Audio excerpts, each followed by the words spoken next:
Hello friends, आज के lecture में हम डिस्कस करेंगे कंस्ट्रक्टर ओवरलोडिंग इन जावा। सो जावा कंस्ट्रक्टर ओवरलोडिंग, तो डेफिनेशन पे चलते हैं। Constructor overloading means having multiple constructors with different parameter list in the same class. So basically same class में, यानी कि एक क्लास के अंदर हम मल्टीपल कंस्ट्रक्टर क्रिएट कर रहे हैं विथ डिफरेंट पैरामीटर लिस्ट। उसको हम क्या बोलते हैं? Constructor overloading. एग्जाम्पल देख सकते हैं।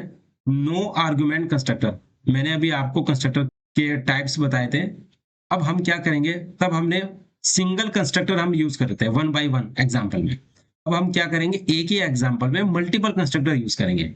पहला नो आर्गुमेंट कंस्ट्रक्टर, इसमें हमने क्या किया, कोई आर्गुमेंट पास नहीं किया और उसमें प्रिंट कर दिया system dot out dot print line, जिसके अंदर है hello friends.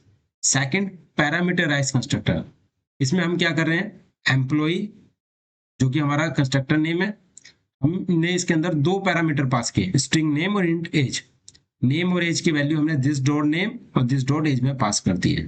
So now let's see on the code. एक फाइल क्रिएट कर लेते हैं, एम्प्लॉय डॉट जावा। इसके अंदर क्लास बना लेते हैं, public class employee curly braces.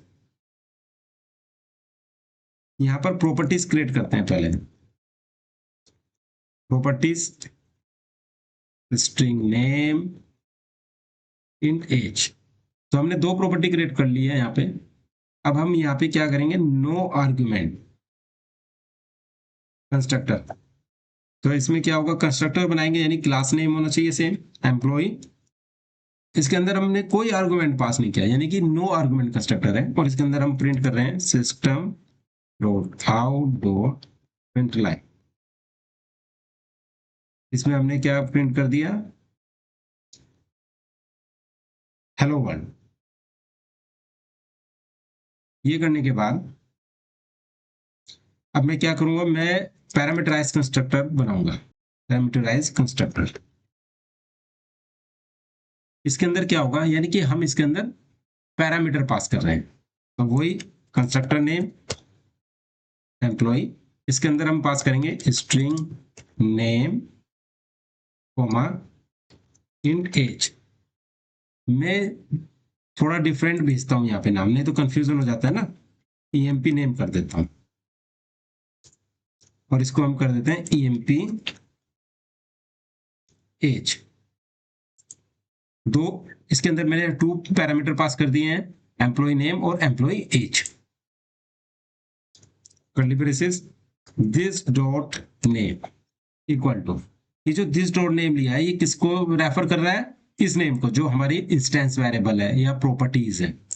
यहाँ पे हमने क्या पास कर दिया, EMP name semicolon this dot age equal to EMP age. तो आपने देखा मैंने दो कंस्ट्रक्टर क्रिएट किए यहाँ पे, नो आर्गुमेंट कंस्ट्रक्टर और पैरामीटराइज कंस्ट्रक्टर। तो आप इसको हम क्या कहेंगे, कंस्ट्रक्टर ओवरलोडिंग, क्योंकि आपने देखा कि हमने कंस्ट्रक्टर सेम कंस्ट्रक्टर बना रहे हैं ना विद डिफरेंट पैरामीटर्स, यानी इसमें कोई पैरामीटर नहीं है और इसमें अदर पैरामीटर हमने पास किए। अब हम क्या करेंगे, यहाँ पर एंटी पॉइंट फंक्शन लिखेंगे, पब्लिक स्टैटिक वॉइड मेन, और इसमें पास करेंगे string array arguments curly braces. अब ये हमने लिखने के बाद क्लास का ऑब्जेक्ट बनाएंगे,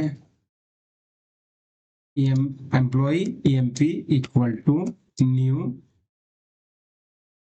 एम्प्लॉय सेमीकोलन। ये हमने कर दिया है। ये करने के बाद मैं इसको सेव करता हूं।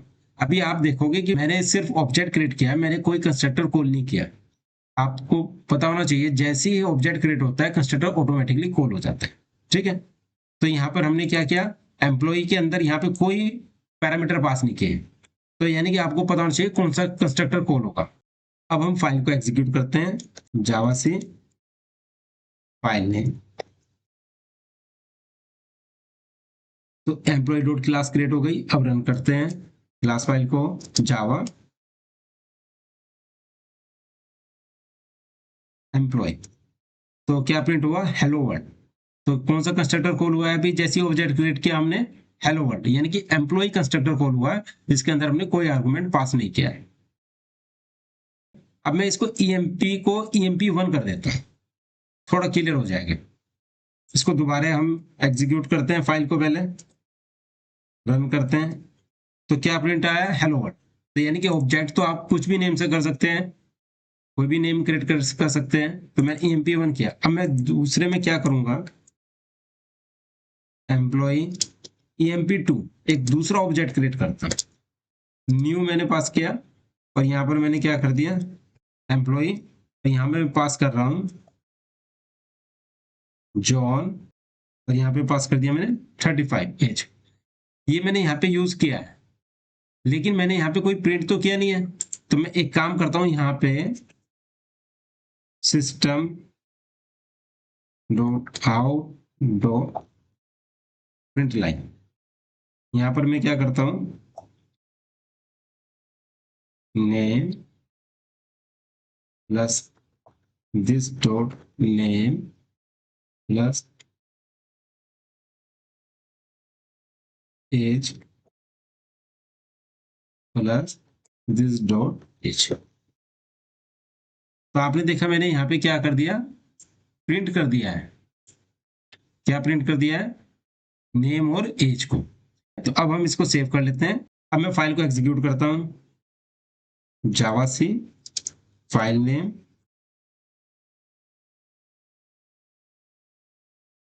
एग्जीक्यूट हो गई। अब रन करते हैं इसको।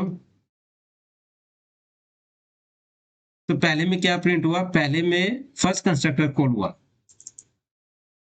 क्या प्रिंट हुआ यहाँ पे, हेलो वर्ल्ड। सेकंड जैसे ही मैंने ऑब्जेक्ट क्रिएट किया EMP2 और उसमें मैंने क्या पास किया, नेम और एज, तो क्या प्रिंट हुआ, नेम जॉन एज 35।